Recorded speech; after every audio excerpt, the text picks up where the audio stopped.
All right, so today I wanted to talk about some major parts about being a business owner and things you need to be aware of when you decide to become a business owner in the welding industry. Some very major points that need to be brought up if it's not understood yet is when you transfer from being an employee to the employer, you're pretty much a business person, you're taking care of yourself, you now have to pay what's called a self-employment tax. Normally, your company used to pay half of that for you. It was the self-employment, it was the Social Security and the Medicaid or Medicare. Together was like 7.5%, and you had to pay the other 7.5%. It's like 6% for the Social Security and 1.5 for the Medicaid or Medicare. It's one of those, I can't remember exactly. But so you are now fully responsible for that. You have to pay all of it if you're self-employed, a sole proprietor. So you need to be paying attention that what you used to make $1,000 as a employee is not the same as $1,000 as your own boss. So really pay attention to that. That's actually very, very important. I hope you paid attention to your gross numbers when you were an employee, because those are going to be the more realistic ones. If you say you made $100,000 gross, which means net you probably took home about $75,000. Okay, I'm just averaging 25% tax. So that's $75,000.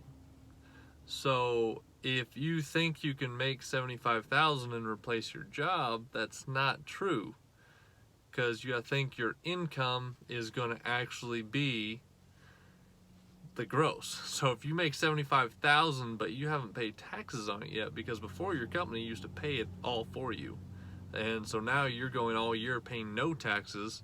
So when it all comes due and you've made $75,000, you replace your job, but now you got to pay 25% off of that $75,000. So really, you're going to owe a very large chunk of change, and you're actually only going to walk away with, I can't do the math in my head right now, like $62,000.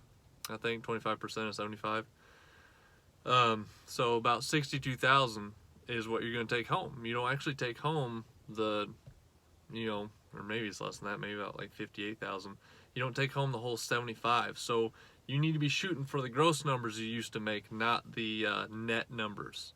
Another thing that's very important is, as your own business, you got to be paying attention. I don't know if you have a job or are fortunate enough to be in a job. I came from a union where the two very big things that were covered for me was a 401, a retirement plan, and a pension that I paid into, and my medical was covered. I paid into that. That was part of my package. So out of my pay stub, I made so much money, but you start breaking it all down, I paid so much in state taxes and federal taxes, then I paid so much in towards my 401k, whatever I elected for a retirement, and then I paid so much into an hour bank to cover my medical.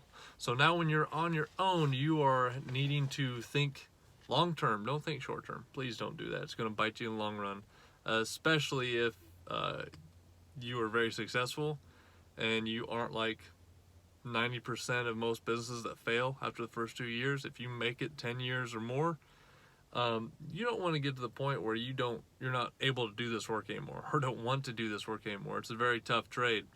So you need to be paying attention to retirement, so you're able to start stacking away, and you need to be covering yourself medically if you can't cover yourself medically.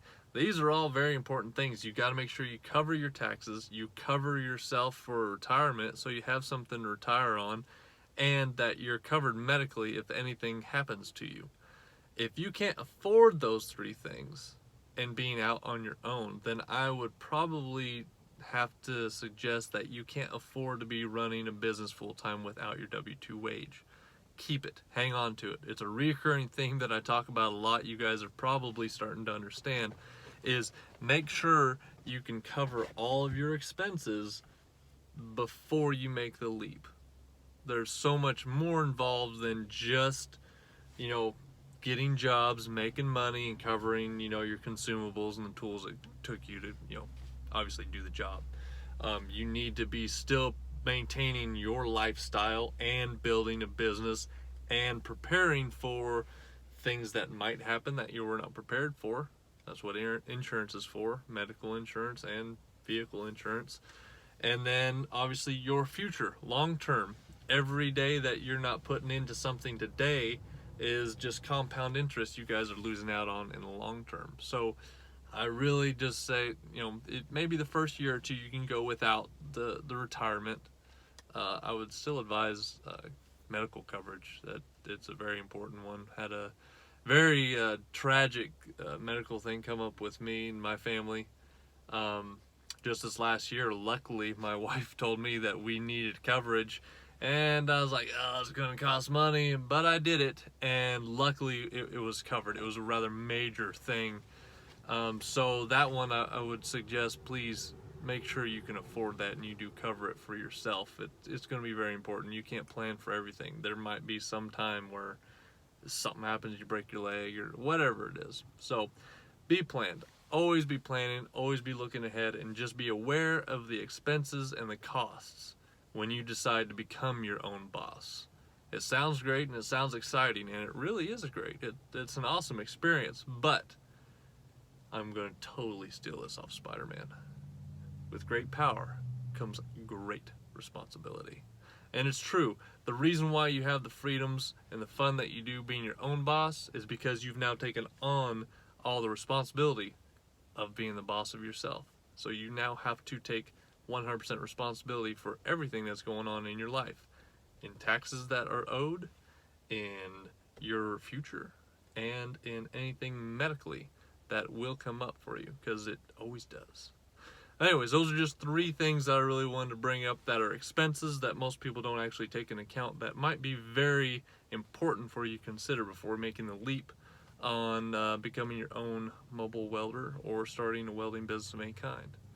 I hope this video helps you guys out. You guys have a great day. And as always, I will talk to you later. And let me know what you guys think about sitting in my passenger seat. I don't know if this is weird or if it's kind of quirky, kind of cool. I don't know. I thought you guys would be more comfortable me talking to you like you're actually sitting in the passenger seat. Don't you guys wish you were getting paid to sit in the passenger seat? I wish I got paid sitting here in the driver's seat. Anyways, you guys have a great day, and I'll talk to you later.